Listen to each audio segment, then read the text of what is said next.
CTC YouTube চ্যানেলে আপনাকে স্বাগতম, ওয়েলকাম। আজকে আমরা বিএড ফার্স্ট সেমিস্টারের কোর্স 5 ইউনিট 3 সেন্ট্রালিটি অফ ল্যাঙ্গুয়েজ, শিক্ষায় ভাষার অপরিহার্যতা কি, এটা আমরা আলোচনা করব বা জানব। শিক্ষায় ভাষার অপরিহার্যতা।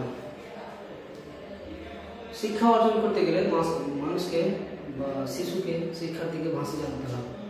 যত ভাষা সে ভালো করে জানতে পারবে তত সে শিক্ষায় সে অগ্রগতি অর্জন করবে, মানে আগে বাড়বে। তো এর ব্যাপারে 5টা পয়েন্ট আছে, 5টা পয়েন্টকে নিয়ে আমি আলোচনা করবো আজ। তো প্রথম পয়েন্ট হচ্ছে মানুষের ভাব ও চিন্তনের প্রকাশ মাধ্যম। যদি কোনো ব্যক্তি বা শিক্ষার্থী ভাষা ভালো করে জানতে পারে তাহলে সে তার মনের মধ্যে যা আছে অন্যদের সামনে প্রকাশ করতে পারবে। যদি সে ভাষা ভালো করে না জানতে পারে তাহলে সে মনের মধ্যে যা কিছু আছে সে প্রকাশ করতে পারবে না।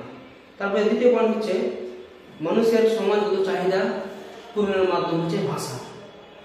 আমরা মানুষ একাই বাস করতে পারে না, মানুষ হচ্ছে সবার সঙ্গে সোসাইটিতে, সমাজে বাস করতে পারে। অতএব একই সঙ্গে বাস করার জন্য যে একে অপরের চাহিদা পূরণ করার জন্য ভাষার প্রয়োজন। অতএব আমাদেরকে ভাষাকে ভালো করে শিখতে হবে, রপ্ত করতে হবে, তাহলে আমাদের জীবনে বেশি উন্নতি হবে। 2 নম্বর পয়েন্ট হলো। 3 নম্বর পয়েন্ট হচ্ছে মানুষের সংস্কৃতি ও উন্নয়নের প্রগতির মাধ্যম। মানুষের সংস্কৃতি ও উন্নয়ন প্রকৃতির মাধ্যম।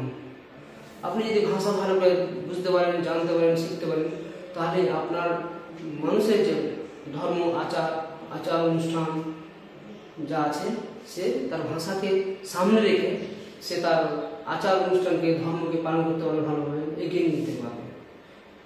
তারপরে 4 নম্বর পয়েন্ট হচ্ছে মানুষের নান্দনিক তৃপ্তি লাভের মাধ্যমে।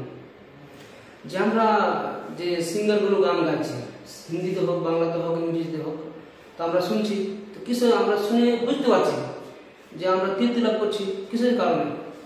আমরা ভাষাটা ভালো করে জানছি, ভাষার সিঙ্গার যা কিছু বলছে তা আমরা বুঝতে পারছি যে এই ব্যাপারে এটা বলছে। তার জন্য আমরা সিঙ্গারের গান শুনে আমরা তৃপ্তি লাভ করি, কিসের জন্য? ভাষার জন্য। তারপরে সর্বশেষ পয়েন্ট হচ্ছে মানুষের জ্ঞানান্বেষণ, কর্মসাধনা ও সৌন্দর্য সৃষ্টির মাধ্যম হচ্ছে ভাষা। প্রত্যেকটা মানুষ যদি নতুন নতুন জ্ঞান অর্জন করতে চায় তাহলে প্রথমে তাকে ভাষাকে রপ্ত করতে হবে। ভাষা রপ্ত করতে পারলে, ভাষাকে ভালো করে শিখতে পারলে, তাহলে সে নতুন নতুন জ্ঞান অর্জন করতে পারবে। সেই মাতৃভাষা শেখার মাধ্যমে অন্য ভাষা জানতে পারবে, যেমন ইংলিশ, হিন্দি, আরবিক, আরও আছে উর্দু, এই ভাষাগুলো জানতে পারবে। তারপরে কি, যে ব্যক্তি ভাষাতে পটু, বলতে পটু, সে কাজও ভালো পায়, কর্মসাধনা করতে পারে, ভালো ভালো কোম্পানিতে জব করে। তারপরে হচ্ছে সৌন্দর্য সৃষ্টির মাধ্যম। যে ব্যক্তি ভাষা সুন্দরভাবে বলতে পারে সে অন্যদেরকে আকৃষ্ট করে। এখান থেকে আমার আজকে ক্লাস শেষ। নমস্কার।